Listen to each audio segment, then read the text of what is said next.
बोलो सतगुरुदेव की जय। बंदी छोड़ कबीर परमेश्वर जी की जय। बंदी छोड़ गरीबदास जी महाराज जी की जय।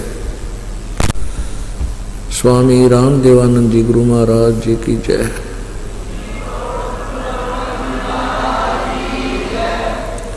सर्व संतों की जय, सर्व भक्तों की जय, धर्मी पुरुषों की जय, श्री काशी धाम की जय, श्री छुडानी धाम की जय, श्री करोथा धाम की जय, श्री बरवाला धाम की जय।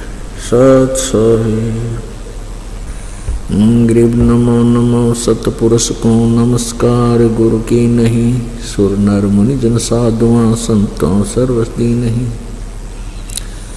सतगुरु साहेब संत सब डंडो तुम प्रणाम। आगे पीछे मध्य हुए तिनको जा कुर्बान। नराकार निर्विषम काल जाल वैवंदनम निर्लेपम निज निर्गुणम अकल अनुवेशम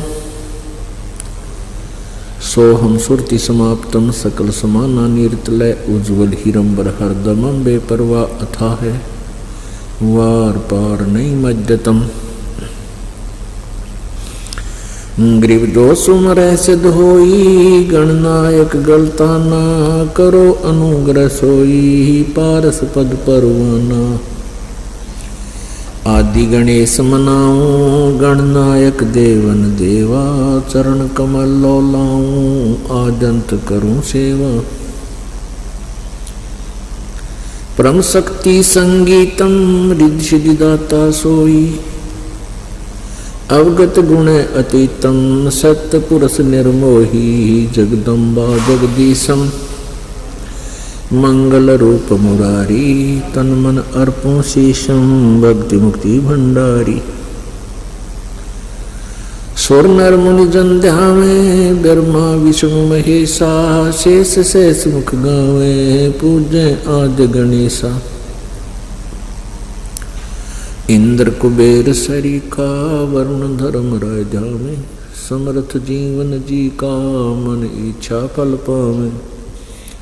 33 कोटि आधारा ध्यान से 88 उतरे भवजल पारा कट है यम की फांसी। 33 कोटि आधारा ध्यान से 88 उतरे भवजल पारा कट है यम की फांसी। कर चोरूं विनती करूं धरूं चरण पर शीस। गुरु जी राम देवानंद जी महाराज ने दियो नाम बख्शीस।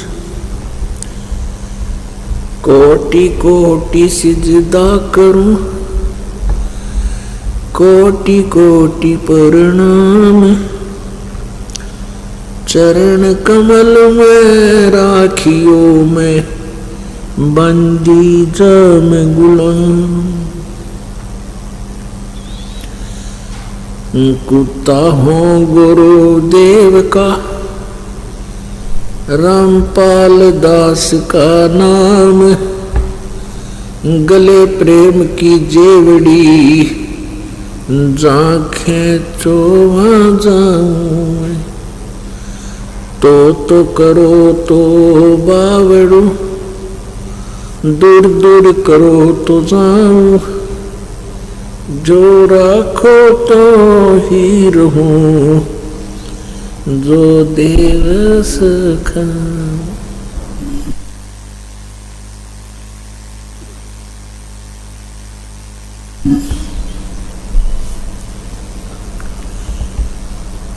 जय इब के सतगुरु मिले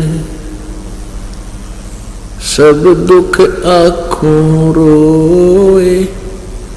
चरणों ऊपर शीश धरूं कहूँ जो कहनी होए।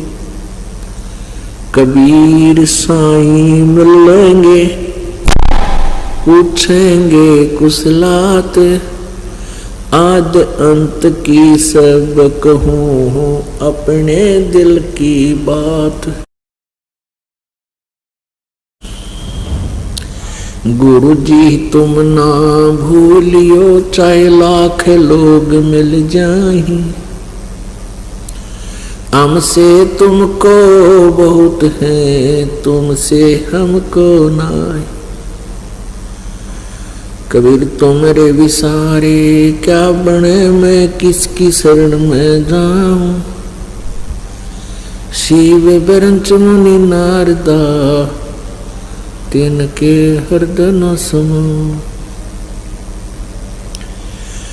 अवगुण किए तो बहुत किए करत न मनिहारे। बावे बंदा बख्श दियो बावे गर्दन उतारे। अवगुण मेरे बाप जी बख्शो गरीब नवाजे। जे मैं पूत कपूत हूँ बहुर पिता को लाज। मैं अपराधी जन्म का नक्शक बरे विकार। तुम दाता दुख भंजना मेरी करो संभाल। सूरत करो मम साइया हम हैं भव जल माही। आपे ही बह जावांगे जो तुम न पकड़ोगे माँ। हे बंदी छोड़ दयाल जी तुम तक हमारी दौड़े। जैसे कागज जहाज का अब सूझे और न ठोरे। परम पिता पूर्ण ब्रह्म सारी सृष्टि के रचनहार कुल मालिक कबीर परमेश्वर जी की असीम कृपा से आप जी को यह सत्संग श्रवण करने का शुभ अवसर प्राप्त हुआ।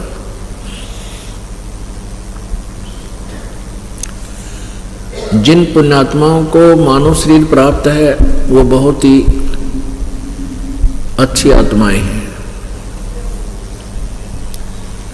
उनसे भी अच्छी वो आत्माएं हैं जिनको सत्संग प्राप्त होता है।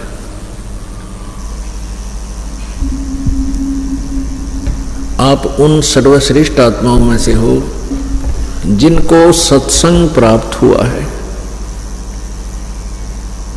इस विश्व में अन्य कोई भी वस्तु सुलभ हो सकती है लेकिन सत्संग दुर्लभ है। सत्संग उसी को कहते हैं जिसमें केवल सत्य भाषण हो, शास्त्र अनुकूल ज्ञान हो और शास्त्र अनुकूल ही समाधान और साधन हो, भक्ति विधि हो, मंत्र हो, उसको सत्संग कहते हैं। एक पंडाल लगा के स्पीकर बांध के और उवाबाई बकने मात्र से सत्संग नहीं होता। तो पुण्यात्माओं इस विश्व में कहीं सत्संग नहीं है। और ये बातें कड़वी अवश्य लगती हैं।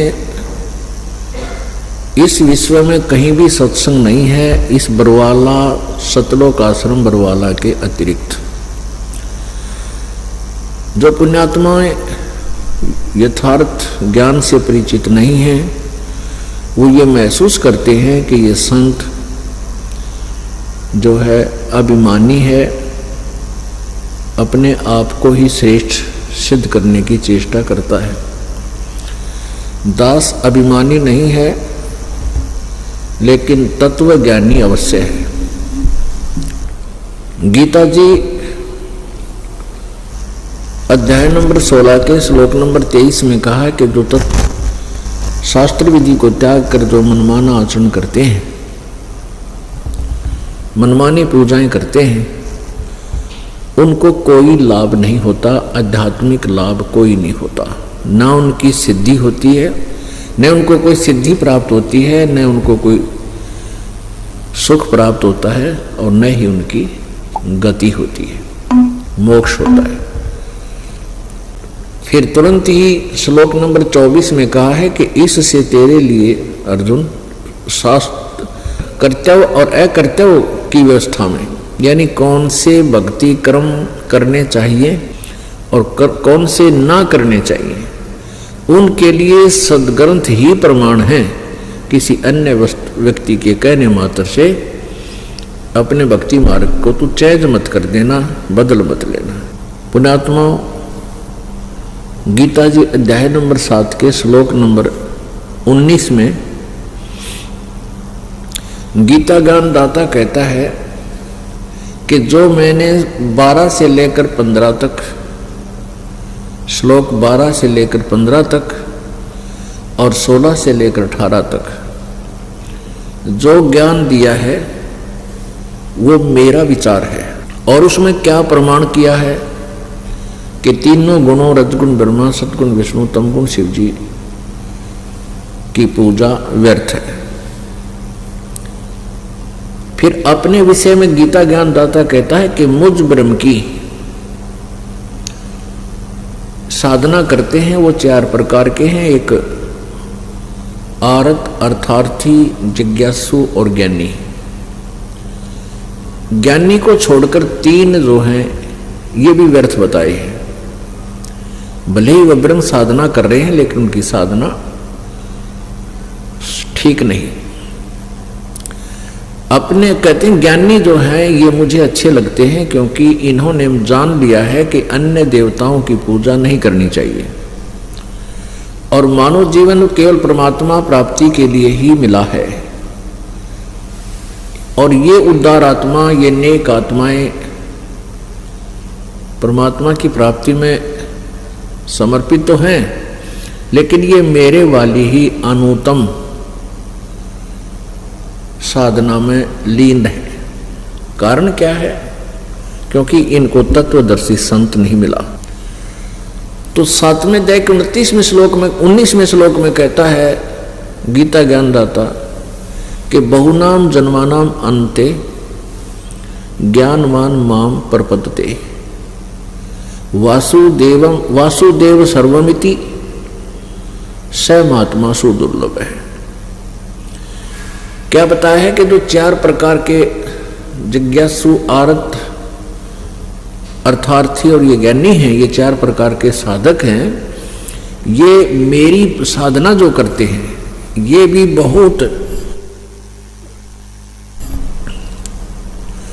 बहुत जन्म जन्म के जन्मांतर के किसी अंत के जन्म में मेरी पूजा करते हैं, नहीं तो अन्य उपासना में ही अपना जीवन व्यर्थ कर जाते हैं। बहुनाम जन्मानाम अन्ते ज्ञानवान माम प्रपद्यते। बहुत से जन्मों के अंत में ये ज्ञानी आत्मा, ज्ञानवान मेरी यानी ब्रह्म तक की साधना तक पहुंचते हैं।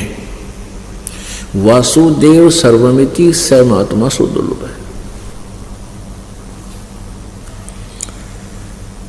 वासुदेव का क्या अर्थ होता है? ये क्या बताना चाहता है कि जो संत ये बतावे कि सर्वशक्तिमान वो पूर्ण परमात्मा ही सर्वेस्वा है। सर्वेस्वा का मतलब है सब कुछ है, सर्वम माने सब कुछ है।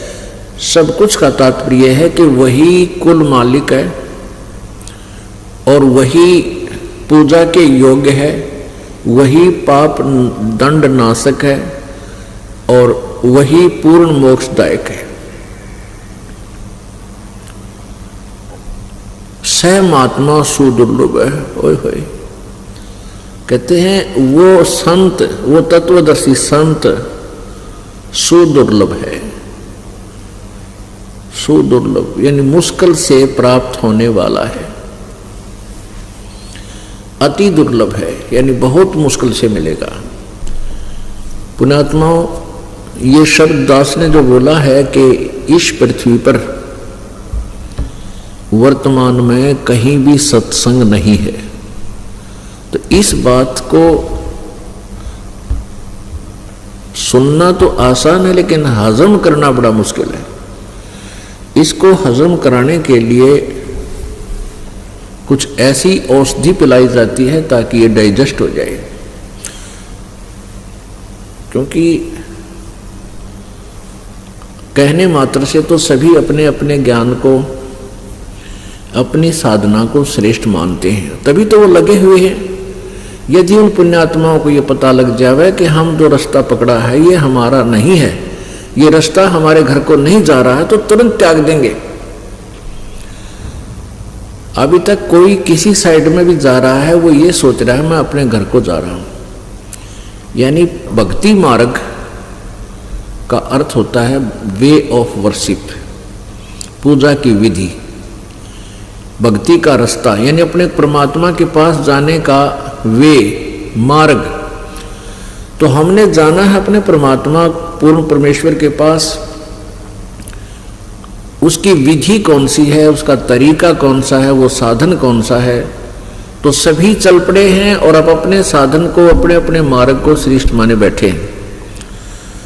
और ये दास कह रहा है कि तुम्हारा ये मार्ग परमात्मा की तरफ जाने वाला नहीं है, आपकी साधनाएं, आपके मंत्र गलत हैं। तो इसमें नाराज नहीं होना चाहिए, इस बात से आपको अक्षुब्ध नहीं होना चाहिए। बुद्धिमान व्यक्ति विचार किया करते हैं कि ये क्यों कह रहा कि तेरा मार्ग गलत है। आपके मार्ग को किसी ने गलत बताया है और आपने किसी से सुनकर उस मार्ग को ग्रहण किया है, तो तुरंत पुनर्विचार करना चाहिए और प्रमाण लेना चाहिए। उससे पूछे भी क्यों, कैसे गलत बता रहे हो आप, हमें विस्तार से बताइए। फिर उस मार्ग को त्याग देना चाहिए और सुमार्ग को प्राप्त करना चाहिए, ग्रहण करना चाहिए। ये बुद्धिमता होती है। और फिर भी नहीं मानते हैं, उन अनाड़ी अज्ञानी संतों के द्वारा बहकाए हुए, और फिर भी उसी मार्ग पर चलते हैं, वही साधनाएं करते हैं। तो उनके विषय में क्या बताया है? परमात्मा ने अपनी सूक्ष्म वेद में कहा कि चातुर प्राणी चोर हैं और मूढ़ मुग्ध हैं ठोठ, वे हमारे काम के नहीं, उनको दे गलजोट। चातुर प्राणी वो संत हैं, वो ऋषि महर्षि नकली, जिनको ज्ञान कति नहीं, बात बनाओ मीठी मीठी, धरती आसमान एक कर देते हैं प्रवचन करते समय ऐसे लतीफेदार कहानी सुना के। उनके विषय में बता रहे हैं कि चातुर प्राणी चोर हैं और मूढ़ मुग्ध हैं ठोठ। जो ये दास ज्ञान बता रहा है आपको, प्रमाण दिखा रहा है, और फिर भी इनको नहीं मानते हैं, कहते वो ठोठ हैं, मूढ़ हैं।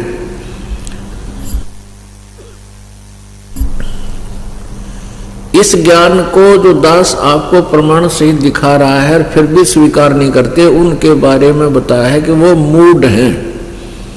फिर वो, उनकी हमें आवश्यकता भी नहीं है, वो वहीं पड़े रहें। उनको दो गलजोट, जैसे एक पशु के साथ दूसरे पशु को गले से बांध दिया करते, वो जो इकट्ठे करके, फिर वो इकट्ठे धक्के खाए जा।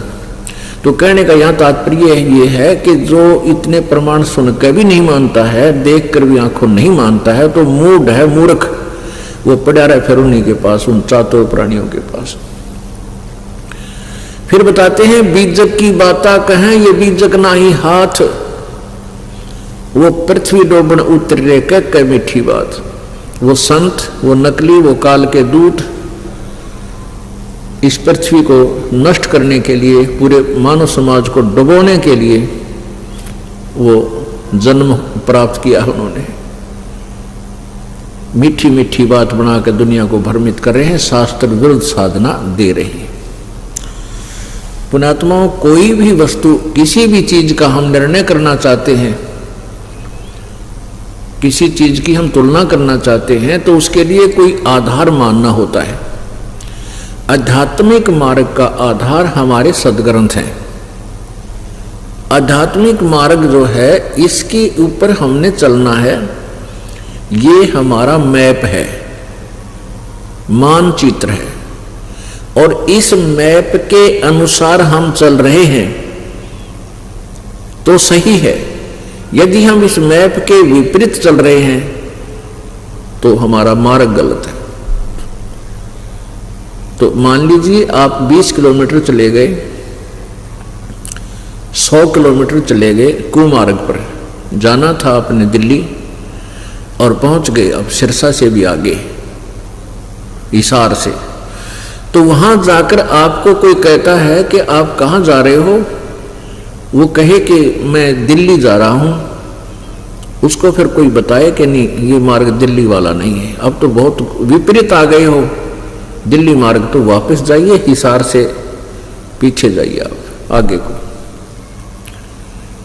तो बुद्धिमान व्यक्ति तुरंत वापस हो लेगा, निर्णय करके 1, 2 से 4 से और पूछे और मानचित्र फाइनल फैसला करेगा, उस मानचित्र से भी कंपेयर करके फिर अपना दिशा, अपना मार्ग बदल लेना चाहिए। कई पुण्यात्मा कहते हैं कि हमने तो 20-20 वर्ष हो गए नाम लिए नहीं, अब हम कैसे छोड़ें उस गुरु जी के मार्ग को, अब हम इतना समय हमने बर्बाद कर दिया, इतना समय हमारा चला गया, इसका क्या होगा, क्या होता इसका, ये तो गया, अब इसका क्या होता। जैसे हिसार से सिरसा पहुंच गए, अब कोई वहां इस बात पर अड़के बैठ जाए कि मैं तो इस मार्ग में ना छोड़ूं क्योंकि मैं तो 100 किलोमीटर चल लिया, अरे चल तो लिया लेकिन विपरीत दिशा को चल लिया, ये तो वापस आना पड़ेगा, जितना आगे जाएगा उतने दूर होगा। तो पुण्यात्माओं को चाहिए कि तुरंत जब ये ज्ञान को ग्रहण करें, तुलनात्मक तरीके से स्वयं भी अपने दृष्टिकोण से सोचें, और जब आपके समझ में आ जाए कि हाँ कति गलत जा रहा हूं तो तुरंत मुड़ जाना चाहिए। न्यू क्या कि 20 साल का क्या होगा, क्या होता 20 साल का, 100 किलोमीटर का क्या होता, दूर आ गया तो वापस हो उसी को, तो तुरंत ही वापस आ जाना चाहिए। तो अपने घर की तरफ हम चल पड़ेंगे और पहुंच जाएंगे। इसी प्रकार कई प्रकार की मन में धारणाएं बनी हुई होती हैं। कह देते हैं कि कोई कहता भाई गुरु नहीं बदलना चाहिए, भाई ये बिना ज्ञान की बातें हैं, ये कति अनजान आदमी का आकर ऐसी बातें, गुरु नहीं बदलना चाहिए। और कई एक आदि बहन तो इसी वो दूसरे पंथाड़ी ऐसी मूर्ख बातें कर देती हैं, कहते हैं गुरु बदल लिया तो ऐसा खसम बदल लिया। अरे मूर्ख हो, कहाँ गुरु का दर्जा, कहाँ पति का दर्जा, गुरु तो एक डॉक्टर है, और डॉक्टर से एक डॉक्टर से इलाज नहीं हो रहा है तो तुरंत त्याग देना चाहिए, उसके द्वार पर मरना काय की समझदारी है जब उसने कहेगा ना मेरा ट्रीटमेंट सारा गलत दे रखा। तो ऐसे हम ऐसे नालायक विचारों से और हम अपने आप भी फंसे रहते हैं और एक दूसरे ने और उलझा लेते हैं। अब हम ये निर्णय करना चाहते हैं, आध घंटे का सत्संग आपको देंगे कि इस दास ने कहा कि न तो ब्रह्मा विष्णु महेश यानी सत्संग नहीं इनके पास, यथार्थ ज्ञान नहीं, सत्संग का अर्थ होता है यथार्थ भक्ति ज्ञान मार्ग। ना ब्रह्मा विष्णु महेश जी के पास यथार्थ ज्ञान तत्व ज्ञान, फिर अन्य इनके पुजारियों के पास होगा कहाँ से, अंडरस्टूड है। बुद्धिमान के लिए कहते हैं समझदार को संकेत ही बहुत होता है। अब जैसे श्रीमद् देवी भागवत, श्रीमद् देवी भागवत अर्थात दुर्गा पुराण में, शक्ति पुराण में 28-29 पृष्ठ पर लिखा है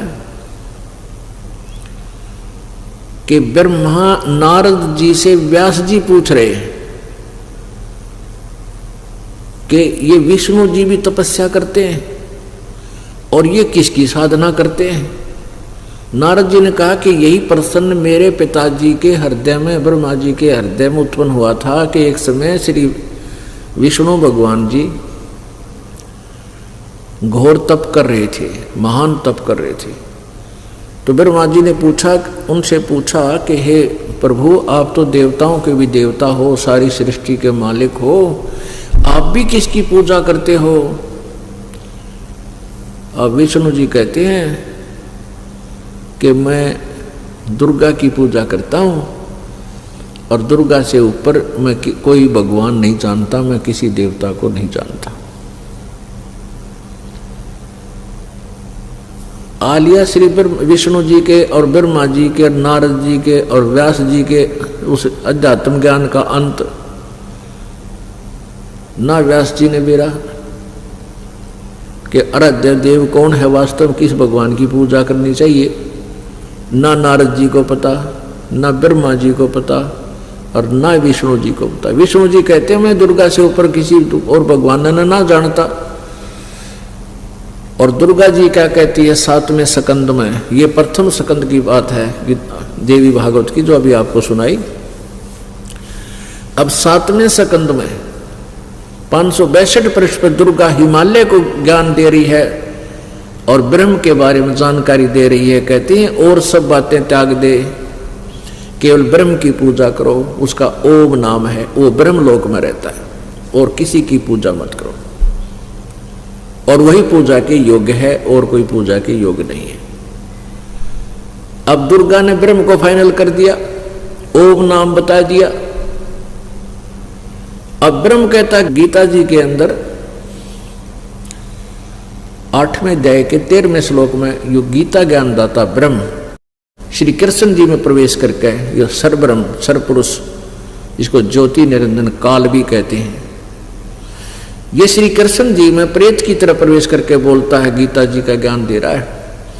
8वें अध्याय के 13वें श्लोक में कहता है कि मुझ ब्रह्म का ओम इति एक अक्षरम ब्रह्म व्यवहारन माम अनुसमरण, और ये प्रयाति तजन देहम सयाति परमाम गतिम।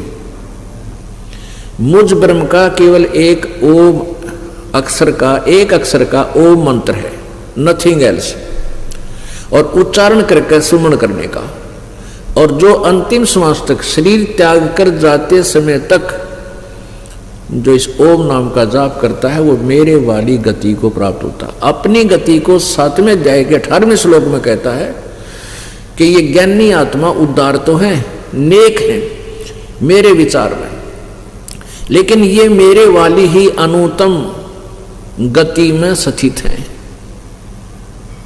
यानी घटिया साधना मेरे वाली घटिया साधना में लीन है, क्योंकि इनको तत्वदर्शी संत नहीं मिला। अब ब्रह्म तो कह रहा कि 18वें अध्याय के 62वें श्लोक में कि अर्जुन तू सर्वभाव से उस परमेश्वर की शरण में जा जिसकी कृपा से तू परम शांति और शाश्वत स्थान यानी सनातन परम धाम उस सतलोक को प्राप्त होगा, अमर लोक को प्राप्त होगा, फिर तेरा पूर्ण मोक्ष हो जाएगा। उसके बारे में क्या बताते हैं कि 8वें अध्याय के प्रथम मंत्र में गीता ज्ञानदाता से अर्जुन ने पूछा कि वो किम तत्ब्रह्म। आपने जो 7वें अध्याय के 29वें श्लोक में जिस तत्ब्रह्म के बारे में जानकारी दी है कि उसको जानने के उपरांत फिर ये प्राणी जरा और मरण से ही छूटने का प्रयत्न करता है और किसी वस्तु की चाह उसको नहीं रहती। तो वो कौन किम तत्ब्रह्म, वो तत्ब्रह्म कौन है? 8वें अध्याय के प्रथम श्लोक में प्रश्न किया अर्जुन ने। गीता ज्ञानदाता ने 8वें अध्याय के 3रे मंत्र में उसका उत्तर दिया है कि वो परम अक्षर ब्रह्म है, परम अक्षर ब्रह्म। पुण्यात्मा, आज मानव इतना माइंडेड है, परमात्मा की दया है, इतने बुद्धिमान बच्चे बेटा बेटियां उत्पन्न हो रहे हैं, और जो बुजुर्ग हैं वो भी बहुत सियाने हो गए, मोबाइल कान कर रखे हैं, हर तरह से मतलब वो बुद्धिमान हो गए हैं। और जो हमारी एज के हैं तकरीबन, वो उसमें पढ़ाई शिक्षा शुरू हो गई थी, उससे पहले के हैं वो थोड़े बच रहे हैं और उनको भी समझाया जा सकता है। तो कहने का भाव यह है कि यहाँ हमने समझना है कि यहाँ कौन परमात्मा है जिसकी हम पूजा करें। जैसे गीता जी अध्याय नंबर 15 के श्लोक नंबर 1 से 4 में और 16 और 17 में यहाँ 3 परमात्मा क्लियर करे हैं। उल्टा लटका हुआ संसार रूपी वृक्ष का उदाहरण देकर बताया है कि ऊपर ने तो परम अक्षर ब्रह्म है, ऊपर को जड़ है संसार रूपी वृक्ष की, यानी मूल मालिक। जड़ का अर्थ होता मूल, मुख्य। ऊपर को जड़ समझो, जहाँ से सबकी उत्पत्ति होती है, जो सबसे बाहर अंकुर फूटते हैं, वो जड़ है ऊपर ने उस संसार रूपी वृक्ष की। और नीचे ने तीनों गुण रूपी शाखा, रजगुण ब्रह्मा, सतगुण विष्णु, तम गुण शिव जी। और जो संत इस उल्टे लटके हुए संसार रूपी वृक्ष को सभी विभागों सहित बता देगा कि जड़ मुख्य, जड़ माने मूल मालिक कौन है, और बाहर जो तना दिखाई देता है वो कौन है, उसे मोटी डार निकलती है वो कौन, भगवान है, और वो शाखाएं जो होती हैं वो क्या है। तो परमेश्वर कबीर जी ने आकर ही ये तत्व ज्ञान इस संसार में आध्यात्मिक ज्ञान दिया था, सत्संग बताया था। खुद पूर्ण परमेश्वर ने, परम अक्षर ब्रह्म ने इस पृथ्वी पर आकर के अपने नियमानुसार, अपने विधान अनुसार वो वहाँ से चलकर आते हैं, यहाँ श्रेष्ठ आत्माओं को मिलते हैं और फिर उनको तत्व ज्ञान से प्रेरित ओतप्रोत कर देते हैं। तो उन्होंने आकर स्वयं बताया था कि अक्षर पुरुष एक पेड़ है, जो ही इससे बाहर निकलते ही, जमीन से बाहर निकलते ही जो वृक्ष का हिस्सा शुरू होता है वो तना होता है। तो तना तो समझो ये तो अक्षर पुरुष है, अक्षर ब्रह्म कहो चाहे अक्षर पुरुष कहो। फिर उससे आगे एक मोटी डार निकलती है कई, उनमें से एक मोटी डार को समझो वो क्षर पुरुष है, क्षर पुरुष है, क्षर। इसको हम सीधा देसी भाषा में, संत भाषा में क्षर पुरुष बोल देते हैं। क्षर ब्रह्म कहो या इसे क्षर पुरुष कहो। उस क्षर ब्रह्म से उस मोटी डार के आगे शाखाएं हैं, 3 शाखाएं, तो तीनों देवा शाखा है, रजगुण ब्रह्मा, सतगुण विष्णु, तमगुण शिव जी रूपी। अक्षर पुरुष एक पेड़ है, निरंजन वाकी डार, निरंजन भी कहते हैं अक्षर पुरुष को, और तीनों देवा शाखा है, ये पात रूप संसार। तो परमेश्वर कबीर देव जी ही स्वयं तत्वदर्शी संत की भूमिका करने यहाँ आए थे, क्योंकि काल भगवान ने पूरे मानव समाज को शास्त्र विरुद्ध साधना से ओतप्रोत कर रखा है।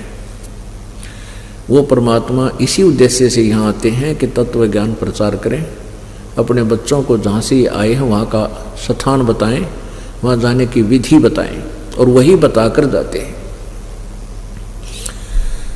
तो यहाँ बताया है कि 3, फिर क्या बताया कि जब तुझे तत्व ज्ञान हो जा, 15वें अध्याय के 4थे श्लोक में, उसके पश्चात उस परम पद परमेश्वर की खोज करनी चाहिए।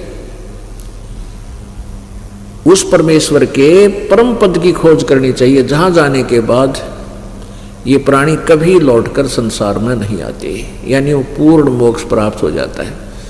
और जिस परमेश्वर से इस संसार रूपी वृक्ष की प्रवृत्ति विस्तार को प्राप्त हुई है,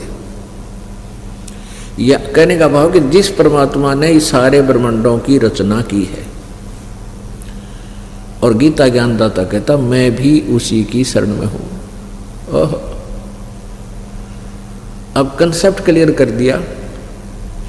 गीता ज्ञान दाता किसी और परमात्मा के बारे में बता रहा है कि उसकी शरण में जाने से, उसकी पूजा करने से तत्वदर्शी। और फिर ये 15वें अध्याय के प्रथम श्लोक में गीता जी में कहा है कि जो इस सभी विभागों को, इस उल्टे लटके हुए संसार रूपी वृक्ष के सभी सर्वांग को, सब पार्ट्स ऑफ द बॉडी को, पार्ट्स ऑफ द ट्री को जो भिन्न भिन्न बता देगा, सवेदवित, वो तत्वदर्शी संत है, उसके पास सत्संग है। तो यहां बताया है कि जो तत्वदर्शी संत मिल जाए उसके पश्चात उस परम पद परमेश्वर की खोज करनी चाहिए, जहां जाने के बाद प्राणी फिर लौटकर संसार में कभी नहीं आते, यानी उनका पूर्ण मोक्ष हो जाता है। और जिस परमेश्वर ने सारे ब्रह्मांडों की रचना की है, और गीता ज्ञानदाता कहता मैं भी उसी की शरण में हूं और केवल उसी की ही पूजा करनी चाहिए। गीता जी अध्याय नंबर 2 के श्लोक नंबर 17 में, गीता अध्याय नंबर 2 के श्लोक नंबर 17 में गीता ज्ञानदाता कहता है कि वो अविनाशी परमात्मा उसी को जान जिसको मारने में कोई समर्थ नहीं है, जिसने सब ब्रह्मांडों की रचना की है।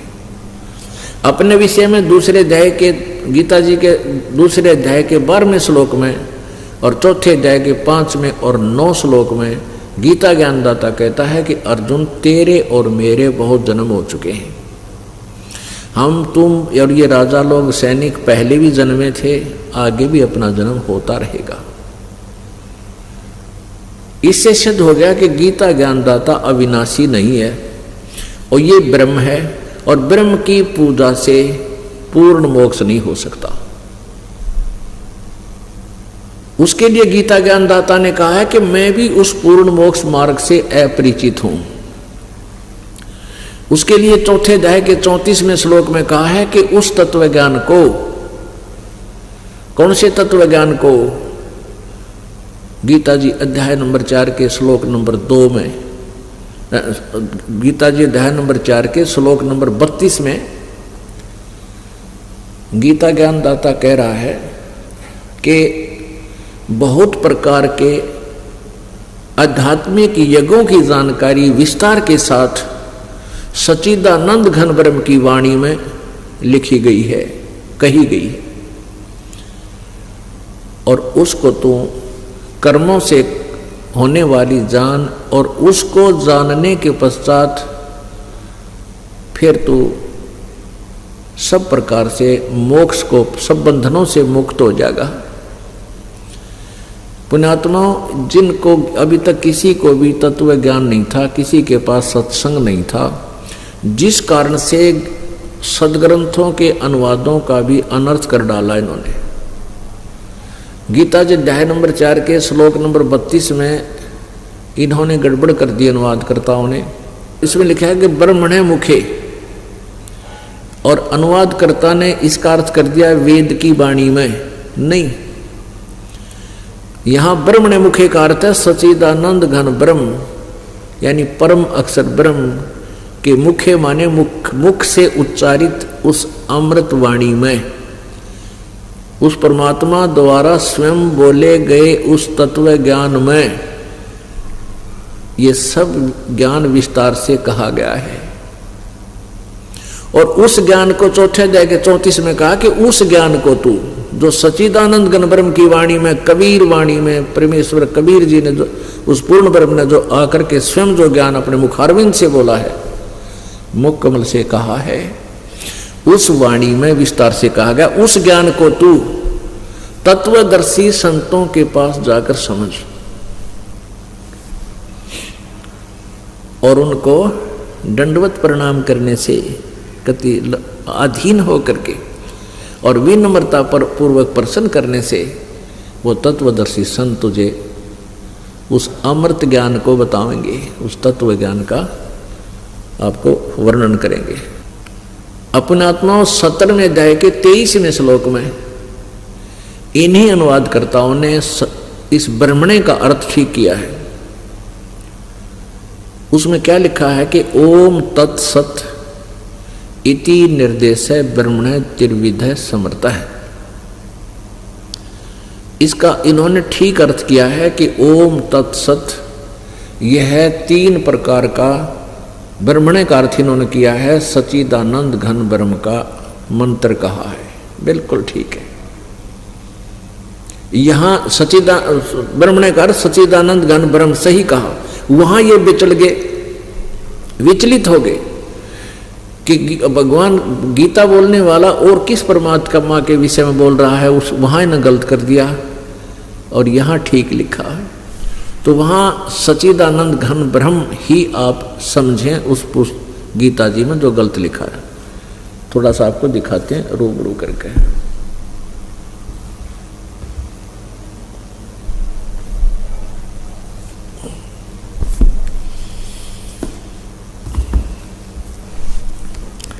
ये देखिएगा श्रीमद् भगवत गीता, इसके अनुवादक हैं जय दयाल गोविंद का, ये जय दयाल गोविंद का।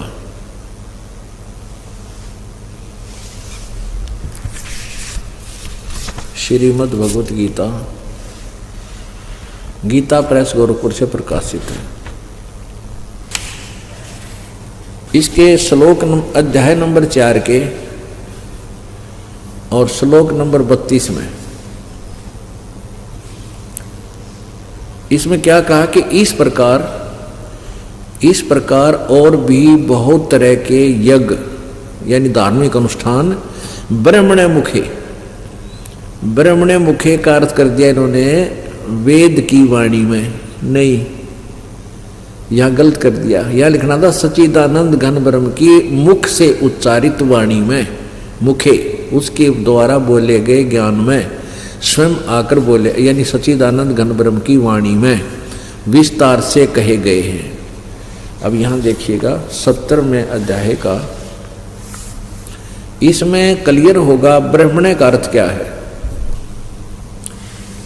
अब 23वां श्लोक इसका यहां देखिएगा, इन्होंने यहां अनुवाद ठीक किया है।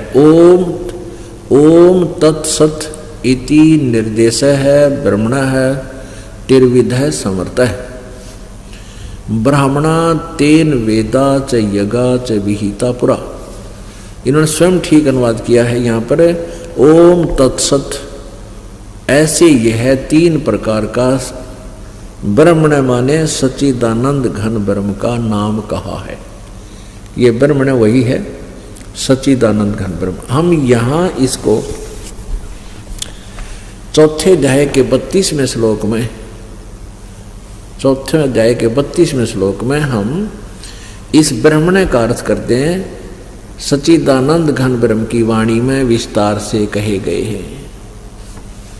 उसके बारे में यहाँ 4थे अध्याय के ही 34वें श्लोक में कहा कि उस तत्व ज्ञान को, अध्याय नंबर 4 का और श्लोक नंबर 34, उस ज्ञान को जो सच्चिदानंद घन ब्रह्म की वाणी में बोला गया है, कबीर वाणी में बोला गया है, उस ज्ञान को तू तत्वदर्शी ज्ञानियों के पास जाकर समझ। इसे सिद्ध है कि गीता ज्ञान दाता से कोई और ज्ञान है और उसका बताने वाला भी कोई और है, उनसे भली भांति समझ। उस ज्ञान को तू तत्वदर्शी ज्ञानियों के पास जाकर समझे, उनको भली भांति दंडवत प्रणाम करने से, उनकी सेवा करने से, कपट छोड़कर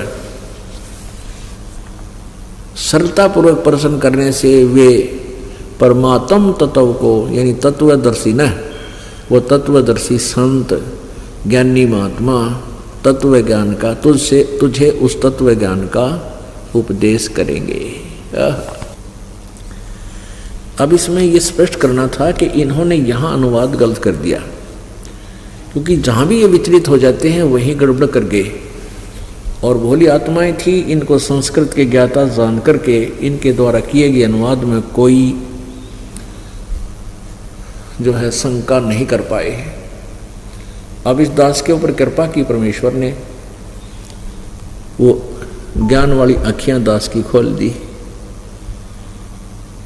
और तब ये ज्ञान समझ में आया और आपको दास बता रहा है। अब ये तो कंसेप्ट क्लियर हो गया कि न तो ब्रह्मा जी को ज्ञान, ब्रह्मा जी को सत्संग प्राप्त, और न विष्णु जी को, न Vyas ji writer of the Vedas and Gita ji and 18 Purana, 18 पुराणों का, गीता जी का और वेदों का जो राइटर है, लेखक है ओनली, वो ज्ञान का वक्ता नहीं है। इन वेदों और गीता का, पुराणों में कुछ ज्ञान का वक्ता भी है, लेकिन वेद और गीता का वो केवल राइटर है। और वक्ता कौन है वेदों का? ये ब्रह्म है, ज्योति निरंजन है, 21 ब्रह्मांड का स्वामी है। उसने ये ज्ञान बोला और वेद व्यास को दिव्य दृष्टि दे दी। उसने वो जो कुछ भी एज इट इज वार्ता हुई वो लिख दी, बस इतना सा काम। इनको आध्यात्मिक ज्ञान नहीं था,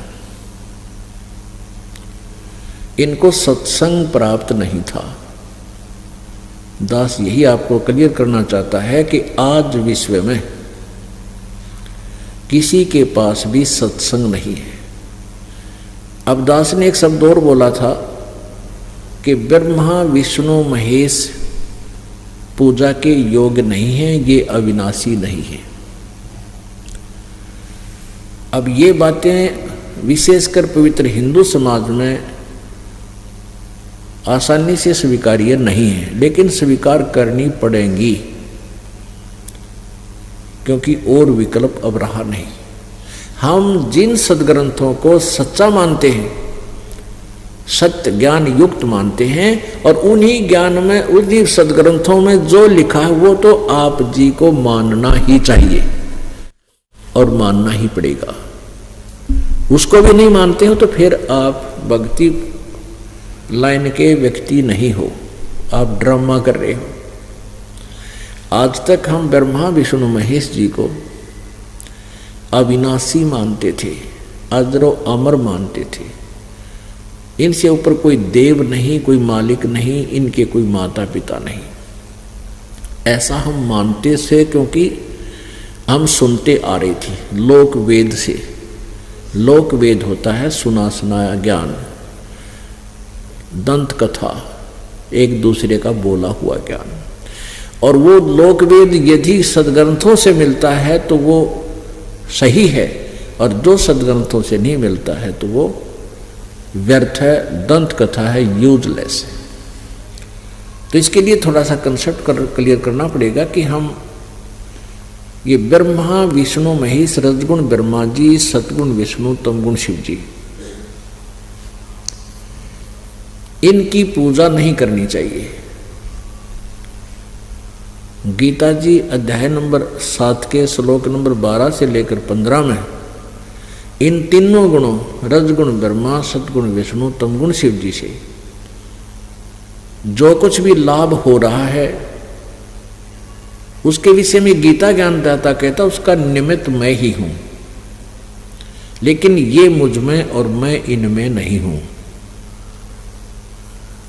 अपुण्यात्मा फिर ये काल कहता है कि जिनका ज्ञान इन्हीं तीनों देवताओं रजगुण ब्रह्मा, सतगुण विष्णु, तमगुण शिव जी के द्वारा हरा जा चुका है, यानी लोक वेद के आधार से इतने इनके ऊपर आसक्त हो गए हैं और इनसे ही मिलने वाले अक्षणिक लाभ को प्राप्त करके ये उसको अंतिम मान बैठे हैं। उनकी बुद्धि इन तीनों गुणों की महिमा सुनने से, ब्रह्मा विष्णु महेश की महिमा सुन सुनकर इतनी हरी जा चुकी है, इतनी ग्रिप होगी है इनके ऊपर कि वो फिर और नहीं मानते किसी की। और ऐसे उनके विषय में क्या बताया है कि राक्षस स्वभाव को धारण किए हुए मनुष्यों में नीच दूषित कर्म करने वाले ये मूर्ख, गीता ज्ञानदाता ब्रह्म कहता है मेरी साधना भी नहीं करते।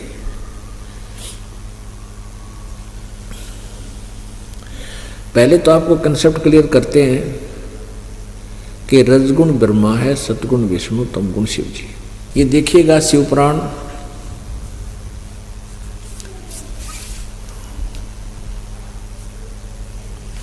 गीता प्रेस गोरखपुर से प्रकाशित है।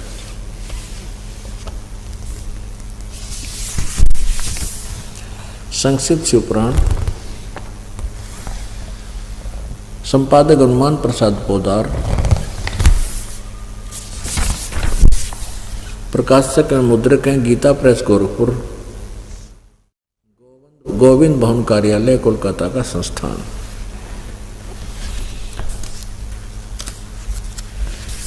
इसके 110 पृष्ठ पर आपको दिखाते हैं।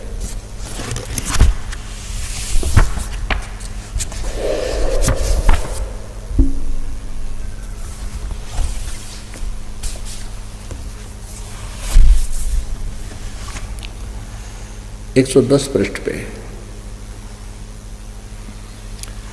और ये है 9वां रुद्र संहिता अध्याय नंबर 9 के लास्ट में। इसमें क्या लिखा है कि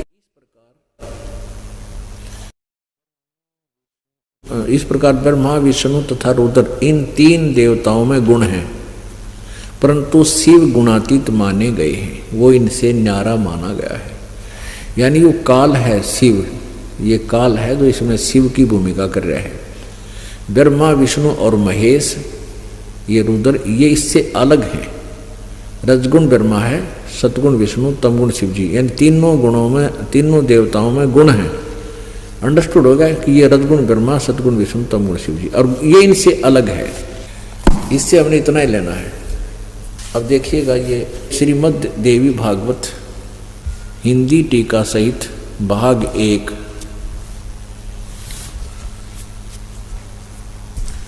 ये कहाँ से प्रकाशित है? अथ देवी भागवतम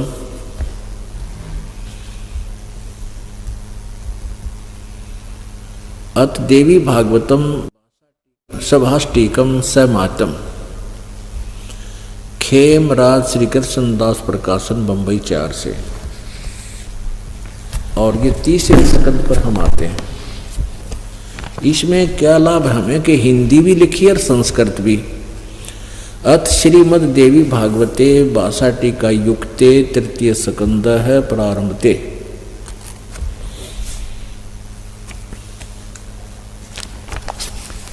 इसके 11 नंबर पृष्ठ पे, इसके 11 नंबर पृष्ठ पे आप देखिएगा, 11 नंबर पृष्ठ 3 स्कंद का अध्याय नंबर 5 के और श्लोक नंबर हम 7 को पढ़ेंगे, 8 को। ये 7वां या खत्म हुआ 8वां। हे माता, शंकर जी बोल रहे हैं, हे माता, यदि हमारे ऊपर आप सदा दया युक्त हैं हो तो हमको तमोगुण में किस प्रकार प्रदान किया है। ये प्रधान शब्द नहीं है, यह दिखाएंगे संस्कृत में। इसका अर्थ है कि आपने मुझे सत्व तमोगुण किस प्रकार बनाया है, प्रदान किया, और ब्रह्मा को रजोगुण और हरि सतोगुण। अब यहाँ देखेंगे, ये संस्कृत है, 7वां श्लोक अंत हुआ और 8वां प्रारंभ होता है। यदि दया धर्मना, यदि दया धर्मना न सदा अंबिके कथम अहम विहित है, किस प्रकार मैं बना दिया तमोगुण, किस प्रकार मैं तमोगुण बना दिया, क्यों जन्म दिया, उत्पन्न कर दिया। और कमल जय, कमल से उत्पन्न होने वाले ब्रह्मा को रजोगुण संभव है, तो किस पर क्यों इसको रजगुण बना दिया। सुवित किमु, तो सतोगुण हरि, और विष्णु को तुमने सतोगुण क्यों बना दिया। इति सिद्धम, रजगुण ब्रह्मा है, सतगुण विष्णु, तमगुण शिव जी। आज के सत्संग का विषय है, जैसे परमात्मा की वाणी में 3 लोक और भवन चतुर्दश, कोई नहीं सत्संगी। 3 लोक और भवन चतुर्दश में कोई भी सत्संगी नहीं है, यानी कोई भी तत्व ज्ञान से परिचित नहीं है, जो सत्संग से परिचित नहीं है, कहीं भी सत्संग नहीं होता, केवल दंत कथाएं सुनाई जाती हैं, लोक वेद सुनाई जाते हैं। अब इससे पहले थोड़ा सा और कंसेप्ट क्लियर करते हैं कि ब्रह्मा विष्णु महेश नासवान हैं। श्रीमद् देवी भागवत गीता प्रेस गोरखपुर से प्रकाशित,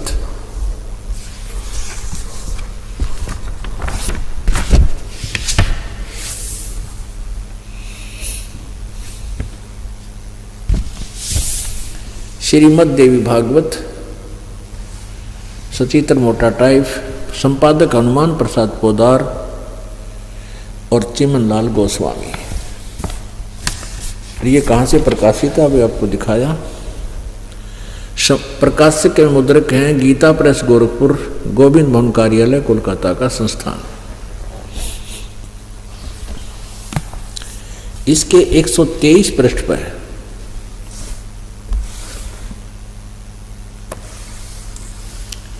3 स्कंद में, इसमें शंकर भगवान जी अपनी माता दुर्गा की स्तुति कर रहे हैं। तुम शुद्ध स्वरूपा हो, यह सारा संसार तुम ही से उद्भासित हो रहा है। मैं ब्रह्मा, विष्णु जी कह रहे हैं, मैं ब्रह्मा और शंकर, हम सभी तुम्हारी कृपा से विद्यमान हैं। हमारा आविर्भाव और तिरोभाव हुआ करता है। आविर्भाव माने जन्म, तिरोभाव माने मृत्यु। विष्णु जी कह रहे हैं हमारा जन्म और मृत्यु हुआ करता है, हम अविनाशी नहीं है, केवल तुम ही नित्य हो, जगत जननी हो, प्रकृति और सनातनी देवी हो। शंकर भगवान बोले देवी, यदि महाभाग विष्णु तुम्ही से प्रकट हुए हैं तो उनके बाद उत्पन्न होने वाले ब्रह्मा भी तुम्हारे ही बालक हुए। फिर मैं तमोगुणी लीला करने वाला शंकर क्या तुम्हारी संतान नहीं हुआ? अर्थात मुझे भी उत्पन्न करने वाले तुम ही हो, करने वाली तुम ही हो। सिवे संपूर्ण संसार की सृष्टि करने में तुम बड़ी चतुर हो। ओहो, इस संसार की सृष्टि, स्थिति और संहार में तुम्हारे गुण सदा समर्थ हैं। उन्हीं तीनों गुणों से उत्पन्न हम, यानी ब्रह्मा, विष्णु और शंकर। ब्रह्मा रजगुण, विष्णु सतगुण और शंकर तमोगुण, नियमानुसार कार्य में तत्पर रहते हैं। पुण्यात्मा, इस प्रसंग से ये कति स्पष्ट हो गया। इस प्रसंग से ये बिल्कुल स्पष्ट हो गया कि रजगुण ब्रह्मा है, सतगुण विष्णु और तमगुण शिव जी, और ये तीनों नासवान हैं। इनकी माँ दुर्गा है, और एक अलग से सुन दिखाएंगे जो इनका पिता, ये काल रूपी ब्रह्म ज्योति निरंजन है, जो शिव पुराण की रुद्र संहिता अध्याय नंबर 5, 6, 7 में स्पष्ट वर्णन है कि काल रूपी ब्रह्म से इन तीनों की उत्पत्ति हुई, ब्रह्मा, विष्णु और शिव की, इस महेश की, रुद्र की है। और ये भी कंसेप्ट क्लियर हो गया कि ये रजगुण ब्रह्मा है, सतगुण विष्णु, तमगुण शिव जी। और चौथा ये कंसेप्ट क्लियर हो गया कि ये केवल वर्क डन ही दे सकते हैं, नियमानुसार जो भी कर्म जिसका है उतना ही फल दे सकते हैं। अब हम पढ़ाएंगे आपको गीता जी अध्याय नंबर 7 के श्लोक नंबर 12 से लेकर 15 तक। आपका आसानी तो समझ में आ जाएगी। ये तत्व ज्ञान, ये कड़वी गुनीन जो है आसानी से गले उतर जाएगी। जो दास ने शब्द बोला था कि 3 लोक और भवन चतुर्दश कोई नहीं सत्संगी। आज के वर्तमान का तो कहना है कि है, परमात्मा ने तो कहा कि 3 लोक और 14 भवन में, पूरे ब्रह्मांड में कोई सत्संग से परिचित नहीं है। सत्संगी का अर्थ है सत्य का साथी, तत्व ज्ञान से परिचित व्यक्ति। अब परमात्मा ने ये बात कही उस समय जब वो स्वयं आए हुए थे, तो वो अपने से अतिरिक्त बोलते हैं। तो आज दास कह रहा है कि इस दास के अतिरिक्त पूरे विश्व में किसी के पास भी आध्यात्मिक यथार्थ मार्ग नहीं है, पूर्ण मोक्ष मार्ग नहीं है, शास्त्र अनुकूल साधना किसी के पास भी नहीं है। या चाहे कड़वी लागो चाहे मीठी, बात सच्ची है। अभिमान नहीं, ये बिल्कुल तत्व ज्ञान समझ लेना।